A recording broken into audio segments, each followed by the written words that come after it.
It is now my pleasure to introduce our first speaker, Mr. James Niskanen, a sudden cardiac arrest survivor and member of the Board of Directors of the Citizen CPR Foundation. Jim?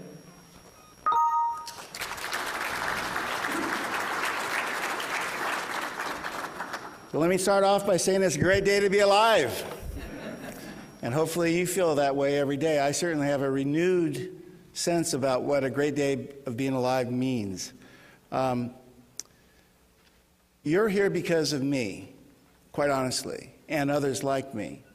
I'm here because of you, because without your incredible dedication, brilliance, and strategies, I would not be here today. So you're going to hear quite a bit about my story.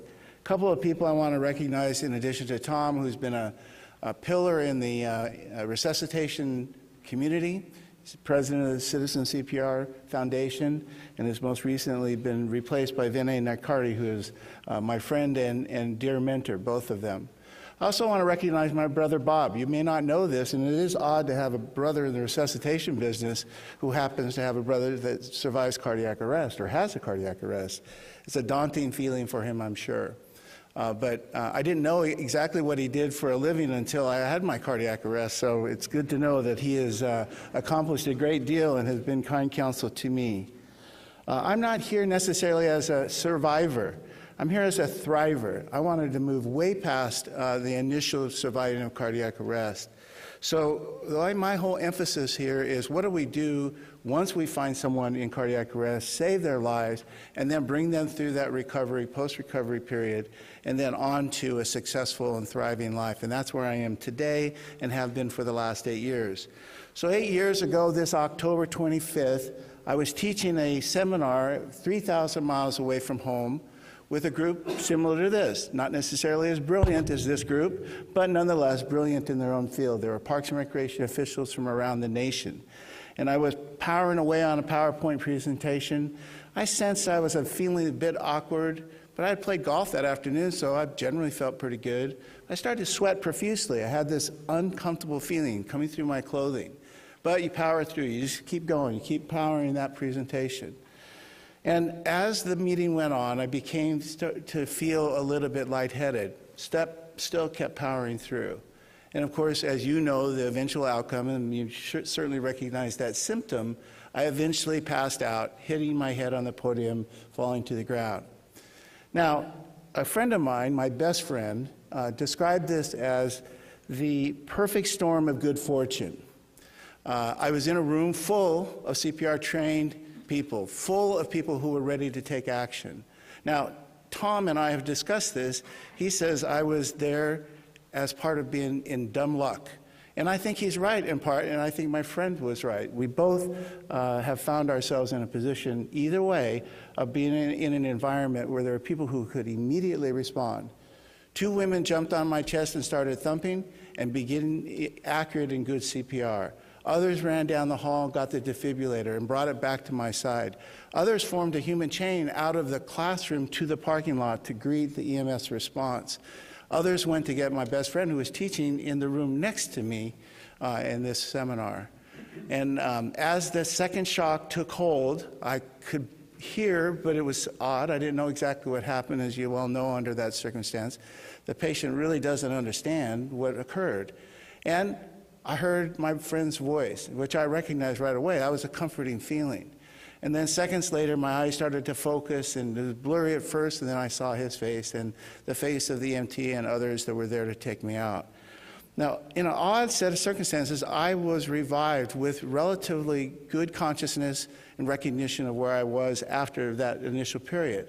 And as we're being pulled out of the room by the EMTs, I asked a colleague of mine, could he please finish my presentation? After all, we got to get this thing in. And he said, yeah, right, we'll do that in the bar down the hall. We'll make that happen for sure, Jim.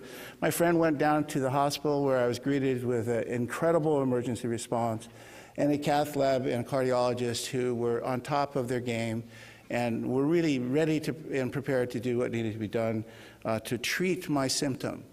Sidelighting that, when I was in that position, I asked the doc if I could call my brother. He's in the resuscitation business. You mind? And so Bob is in Seattle. I'm in Wheeling, West Virginia. And I said, hey, Bob, I got good news and bad news for you. The good news is your defib worked. The bad news, they used it on me. So after he picked up the phone, after he dropped it, he said, where are you? Where are you? And I said, I'm Wheeling, by God, West Virginia. He said, okay, we got to get you over to the Cleveland Clinic. I got to get you over to the University of Pitt, wherever, anywhere, but in a small town in middle America.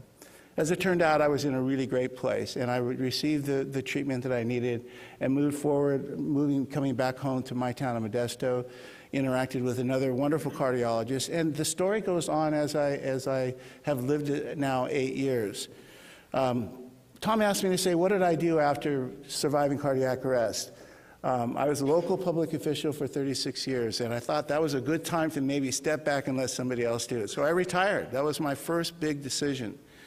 I also became involved because of this incredible profession you're part of on the Citizen CPR Foundation at the invitation of Tom. And I began giving talks like this to anybody who would listen, scientists and brilliant people like you, as well as Rotarians in a local community. Didn't make any difference who the group was. I just did a lecture Saturday in my home community or in my resort community where I have a cabin.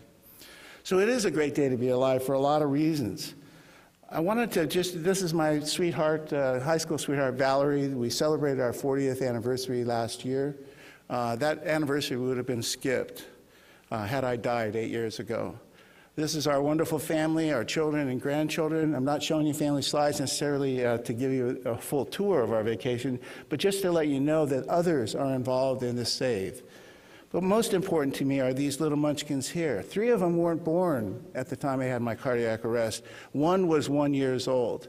So as you can see, thriving in post-cardiac arrest is all important. I wanted to show you a picture of my best friend, Barry. Barry, this is a picture from a week and a half ago.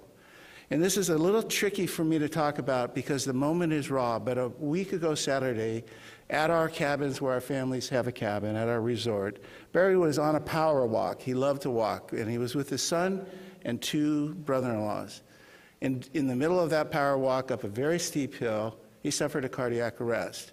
Now, the chain of survival worked perfectly for me. Every single one of those 5 circles were intertwined, perfectly executed, and I'm here to tell you about it. Sadly, Barry is not. Barry passed away that day. Now, with all the sadness and all the grief that comes with losing a best friend, what I can intellectually realize is that a couple of those chains broke down in the process. His initial CPR response was not very well done. And a decision was made to move him off of a steep hill down to the flats where the EMTs might be able to receive him sooner, but in fact, they stopped CPR during the critical minutes in those first early minutes. There were 2 defibrillators on site that I had purchased on behalf of the park several months earlier and placed strategically in the park. They didn't know where they were, and I'm pretty sure they didn't know what they would be used for if they would have found them. They were looking for a medical professional or emergency responder to take that on. The point here is that there's an opportunity to save people in the process of cardiac arrest. I don't know if that would have saved Barry or not, but it would give him a little bit better chance, maybe a sliver of chance to survive. And he would be here today with his loving family and his large group of friends. And that's unfortunate that he's not, but life is, he's not.